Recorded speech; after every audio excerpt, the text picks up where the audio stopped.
A very warm and healthy good morning to all of you. Here we are already completed our two chapters and students you all performed very well in the test. Now we will take one more step towards our syllabus. Today we will start our new chapter, that is chapter number 3. And the name of the chapter is Yoga and Lifestyle. So students, first I will tell you the meaning of this chapter, then we will proceed forward, okay? So, the word yoga is derived from Sanskrit root yuj, which means to join or to unite. And in sutras also, it's written yogas chitta vritti nirodha, which means to remove the impurity from mind. Clear?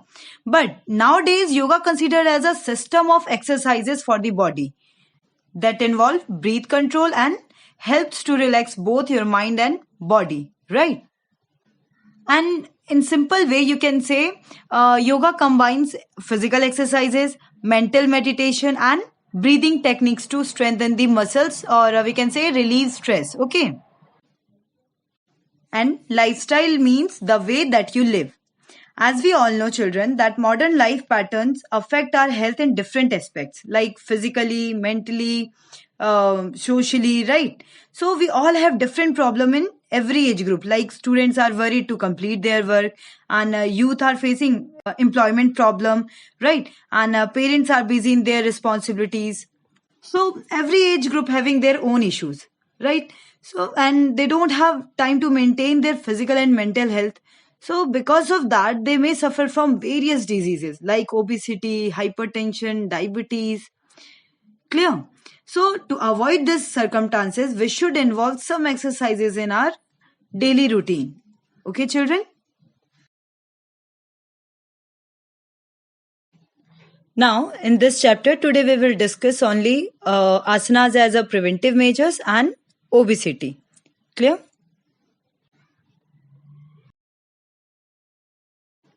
So, before proceeding towards the topic, we will discuss about asanas. It is the third element of yoga. Okay. See, children, basically the meaning of asana is the holding a comfortable position for a longer time. And according to Patanjali, we can say sthiram sukham asanam, which means that position which is comfortable and steady. As you can see in this slide, there are three types of asanas: corrective asana, meditative asana, and relaxative asana. Okay. Next one is asana as preventive measures. So children, various type of physical postures, or we can say asanas, means bending and stretching the body, right? This stimulate blood circulation, balance the nervous system, benefit the various system running in our body like digestive system, nervous system, muscular system. Okay. So we will discuss the benefit of asanas one by one. Clear? So the first benefit of asanas is bone and joint become strong. See children, if you will perform asanas regularly, the bone, cartilage and ligament will become strong, right? It also helps to increase your height and the joint are able to bear more pressure. And asana also help in enhancing the flexibility of joint so that you can perform any movement easily without any pain or jerk, right? Listen carefully, children. There are lots of postural deformity occur mainly in children, like kyphosis, knock knee, bow leg, and some of you may suffering from these deformity, right? Because you have to regularly carry your heavy bags, and you have to sit inside the classroom for such a long period. So, if your bone and joints are not strong, you may suffer from postural deformity. Clear? So I just wanted to say that postural deformity can be prevented and we can say corrected by the regular practicing of asanas. And children, arthritis is also cured by performing asana. And due to spinal injury, back pain and cervical pain develop, right? So these problems can be controlled by the asanas. Now the second one is muscles become strong. Children, if you will perform asanas regularly, your muscle of the body will become strong, right? And we can say, students, if you have no strength in your muscle, you cannot even walk, or we can say you cannot move your body, right? So by the practicing of asanas, the efficiency of muscles will increases, and we can say the fat does not accumulate in the body. Clear? Now the next point is circulation of blood become normal. Children, circulation can be caused by a number of things like sitting all day at a desk, high cholesterol, blood pressure issues, and even diabetes. Okay. And we all know that movement is a key of wellness on many levels. And yoga is not only one of the most accessible type of exercise, but it is also one of the best type of exercise for poor circulation.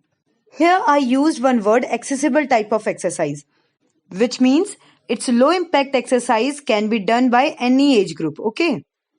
As a result of participating asanas regularly, the stroke volume as well as cardiac output increase because cardiac muscles start working more strongly and effectively, right? Now the fourth point is respiratory organ become efficient. By doing asanas regularly, the size of the lungs and chest also enhance. Okay. See, as a result of doing pranayam, the willpower becomes strong, and the various disease like cough, asthma, and cancer of trachea can be prevented. Okay. Now the last point is efficiency of digestive system increases. Children, basically asana helps to remove toxins and waste from the body, right? And it increase blood flow and nutrient absorption also. Or in simple word, we can say by performing asanas regularly, all the organs of digestive system of our body begins to work effectively. Okay.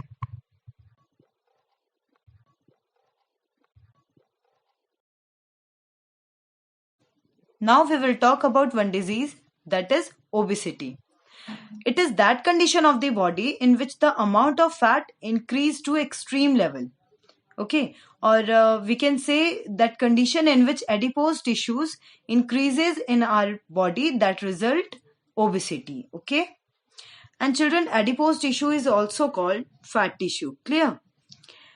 Actually, obesity is that state of body in which your BMI level increase above 30. It has been observed that obese person may suffer from diabetes, hypertension, cardiovascular disease, cancer, flat foot. Okay, so there are many other diseases also. Or we can say the person who is obese, they may suffer from these diseases also. Okay. Children, as we all know, most body fat exists in the stomach or thigh area. So both can determine the shape of one's body, right? So if fat accumulate around the chest and belly, it make our body shape like apple, and it is found mostly in males. And if body fat accumulate around the belly and below the belly, such as on the thighs and buttocks, will cause our body to have a pear shape. Okay. And it is mainly found in females. Many of you may think that what should be the ideal weight for an individual. So children, there is one method to check your body weight, that is BMI, or we can say body mass index. Okay. So there is a formula to calculate your BMI, that is weight in kg divided by height in meter square. Okay. So as you all see in this slide, there is one BMI chart given by WHO. So by using that formula, if your BMI comes less than 18.5, then you are in underweight category. Okay. And if your BMI range is between 18.5 to 24.9, it means you are in normal weight category. Okay. And if BMI range is 25 to 29.9, you comes under the overweight. Okay. And as you can see, above 30, BMI range is considered as obese. Clear? So with the help of this table, you all can know which category of weight you belongs. Okay. So children, obesity can be prevented as well as cured if people will perform some asanas regularly. Clear? Now I will tell you some causes of obesity. It can be genetic, it can be behavioral, it can be metabolic and hormonal influences on body weight. Okay. So, children, basically, obesity occur when you intake more calories than you burn through exercise, right? And your body stores these excess calorie as fat. Clear? So, children, we know that many of you like junk foods, right? So, most of American foods are too high in calories, like fast food and high calories beverages. Okay, so these are the some causes of obesity. Now, I will tell you some prevention of obesity. First one is exercise regularly. Children, you need to get 150 to 300 minutes of moderate intensity activity in a week, okay? And we all should perform physical activity, include fast walking and swimming to prevent weight gain, okay? Next one is follow a healthy eating plan. So that person should focus on low calories such as fruit, vegetable and whole grains. Okay. And try to avoid saturated fat. He should eat 3 regular meals in a day with limited snackings. Clear? Now the third point is monitor your weight regularly. See children, people who weigh themselves at least once a week are more successful in keeping off excess pounds, right? Or because monitoring your weight can tell you whether your effort is working or not. Clear? So we should monitor our weight regularly. And the last one is be consistent. Children, obesity can be prevented as well as cured if some asanas are performed regularly. That is Vajrasan, Padhasthasan, Trikonasana and Ardha Now I will show you a video that how to perform these asanas. Okay. Fold both legs, keeping your hips on the heels. Toes pointing out behind you and big toes touching each other. Sit on the pit formed by the parted heels. Keep the head, neck and spine in a straight line. Palms on your thighs. Hold the pose and take long deep breaths. Breathe out. Relax. Straighten your legs.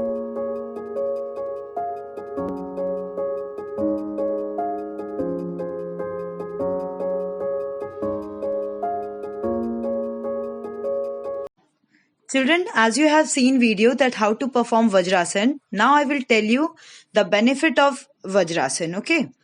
So it helps in improving concentration, and we can say it helps to enhance memory power also, and it cures the problems related menstruation, and it cures mental stress also. Vajrasan strengthens the pelvic muscles. It removes postural defects, and we can say it help in reducing hip fat. And if a person suffering from piles or hernia, Vajrasan help to prevent these diseases also. Okay, and it also relieve from constipation, acidity, and increase the efficiency of the digestive system. Clear? Now I will tell you some contraindication of Vajrasan. So the person who is suffering from joint pain should avoid perform Vajrasan, okay? And individuals who have any spinal column problem or have some difficulty in movement should not perform Vajrasan, okay? Padhastasana. Pada means foot. Hasta means hand. Inhale slowly and raise the arms up. Stretch up the body from the waist. Exhale and bend forward until the entire palm rests on the ground. Maintain this final posture for 10 to 30 seconds. Those who have a stiff back should bend according to their capacity. Now, inhale. Come up slowly to the vertical position and stretch the arms above the head. Exhale and slowly return to the starting position in reverse order. Relax. Now I will tell you some benefits of Padhasthasana. So, Padhasthasana mainly helps to make our body flexible. It helps to tone the nerves, improve blood circulation and eliminate excess belly fat. Okay. Now, contraindication. A person who have back pain should avoid this asana. Clear? Trikonasana. Trikon means triangle. Stand with your feet comfortably apart. Slowly raise both the arms sideways till they are horizontal. Exhale. Slowly bend to the right side and place the right hand just behind the right foot. The left arm is straight up, in line with the right arm. Remain in this posture for 10 to 30 seconds with normal breathing. This prevents flat foot, strengthens the calf, thigh and waist muscles, makes the spine flexible. As you inhale, slowly come up. Repeat for the left side.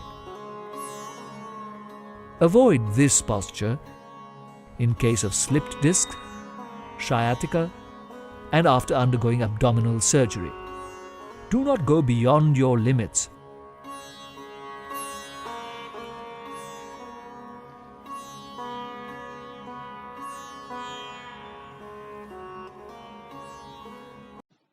Now I will tell you the benefit of Trikonasana. This asana helps in increasing height, enhance blood circulation, reducing the excess body weight, okay, and also strengthen the leg, knee, arm, chest, okay. And this asana helps in improving digestion and stimulates all the abdominal organs, and also helpful in reducing excess fat around the waistline, okay. Now the contraindication. If person having cervical spondylosis should not perform this asana, okay, and if that person is having diarrhea and low blood pressure, back injury, they should avoid Trikonasana. Clear? Ardha Matsyendrasana, or the half spinal twist. It's a wonderful posture to straighten out and strengthen and stretch the spine as well as all the organs in the abdominal cavity. If you're going to use a straight leg, that's the first variation that I'll be showing you. You can use the length of your mat, so turn this way if you have been sitting another way. Cross the right leg over, have the toes pointing towards the front. Lengthen your spine first. Inhale, draw that leg in towards you. And as you exhale, lengthen your spine as you twist. On the next inhale, come back to the center. Let's reverse that. So as you're practicing, if you felt that it was very easy for you to do, holding on to the leg and twisting, we can try a variation in the arm and move forward into the twist. If you're able to inhale, bring the arm up. That's your right arm now. And you can either gently take the outer arm against the thigh and pull it further inwards. If you feel you are more flexible, you can see if you're able to reach over, hold on to your ankle, inhale, deepen the twist. Remember, you're lengthening your spine as you twist to keep your back safe. Twist is happening all along the spine and come back to the center. Sometimes we have more bulk on our stomachs and the stomach gets in the way, and that's fine. You twist as much as you feel comfortable and getting a good twist. Now I will tell you the benefits of Ardha Matsyendrasana. Children, this asana basically helps to enhance the stretchability of back muscle, okay? And this is also helpful in treating sinus, constipation, menstrual disorder, urinary tract disorder, okay? And now, contraindication of this asana. See, those women who are 2 or 3 months pregnant should avoid this asana. Clear? Thank you, children. I hope this topic is clear to all. And still, if you have any doubt, you can ask me, okay? Thank you. Have a nice day.